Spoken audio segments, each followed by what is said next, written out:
Okay, overview of stats. Today we're gonna start with the word data. Carlos, stay with me now. In your notebook if you want, or did you take one of these sheets or you're just using your notebook? Okay. Some people say data, some people say data, both's right. Doesn't matter. Data is information. And this can come from observations, counts,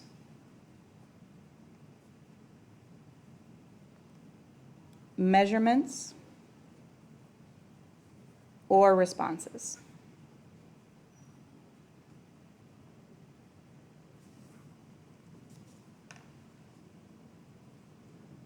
I will offer you guys, after I'm done, a copy of my notes always, so if you ever feel like you're lagging behind or something, or you can't read your own writing, then I'd be happy to give you one.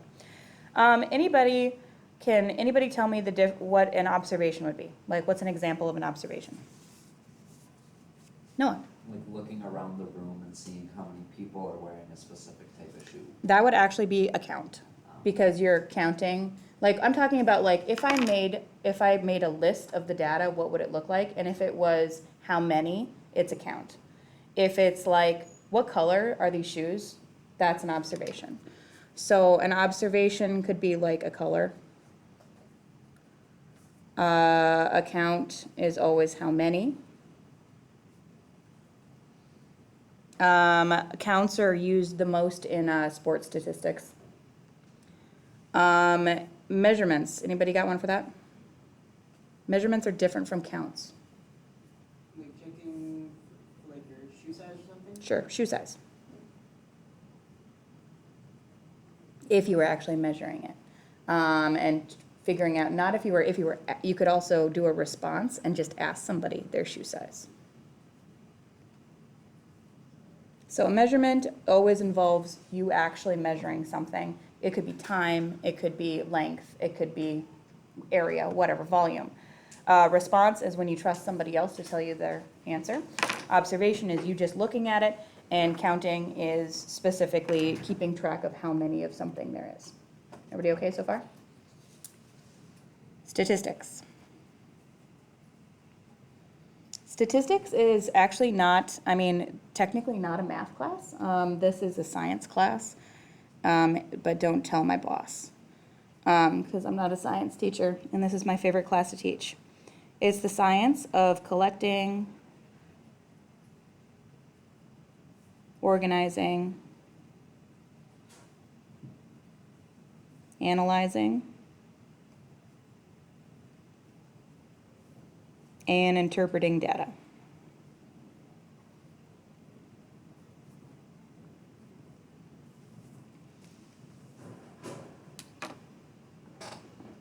So if I'm a statistician, I have to design a study, I have to collect information, I have to present it to like other people by looking at graphs, and then I have to look at that information and I have to make decisions about it. We're going to cover almost every part of this, but the interpreting and analyzing will be heavily done in AP Statistics. A lot of this course will be collecting and organizing data and looking at it a little bit to make some decisions.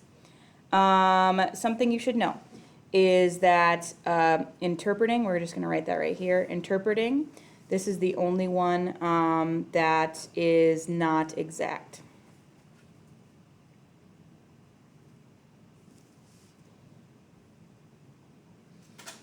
For example, if I was going to say, hey,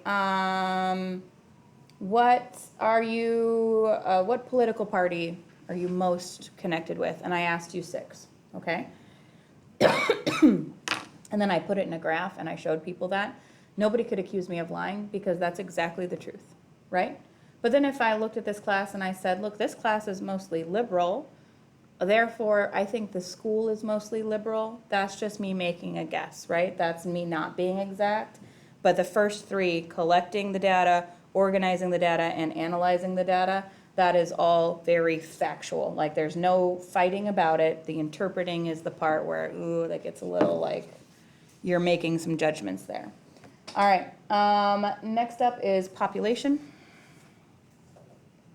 and sample. I'll put population on that line, sample down here.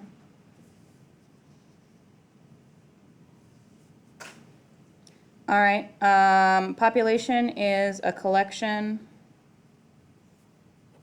of all the data you care about. Carlos, Excuse the interruption, we're looking for the driver. Right. Silver Ford F-150 with a red pinstripe on the bottom, with license plate KCD017. If you're the owner of a silver Ford F-150 with a red pinstripe, please come to the office. Thank you. but the sample is just the data you collected. So population is all the data we care about, and the sample is the data we collected.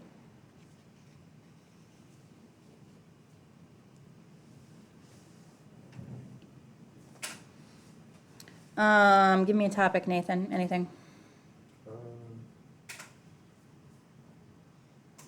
Shoe size. Shoes. All right, we're doing shoe size again. All right, so if I would, let's say I was trying to guess the shoe sizes of everybody at this school. Okay, so the population would be the shoe sizes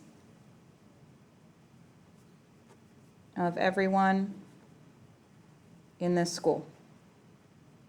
But I'm not going to ask everyone.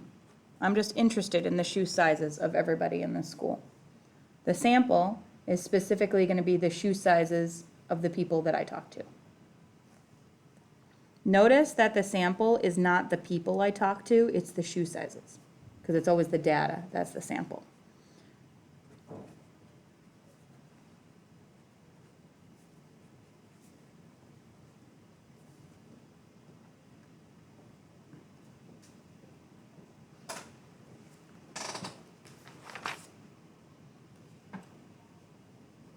Okay, then we're going to write down, this is a parameter,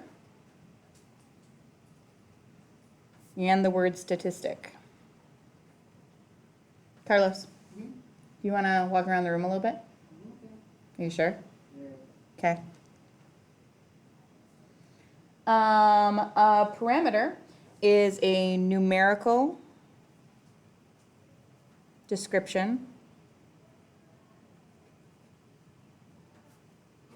of a population. And a statistic is a numerical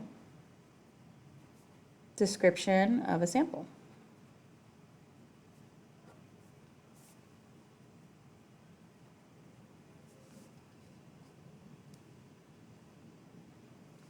So write this, draw an arrow that connects parameter with population and statistic with sample.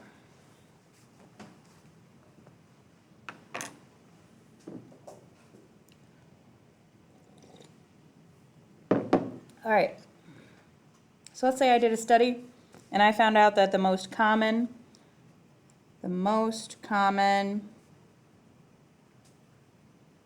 shoe size, what's your shoe size, Nathan? 10. 10. What's yours, Noah? 10 10 and a half. and a half. Carlos? 9.5. 9 and a half. Michaela? 11. 11. Jessica? 8 and a half. We're all different. 9. Doesn't help. All right, well, I'm going to say 10. The most common shoe size in this classroom is, we'll say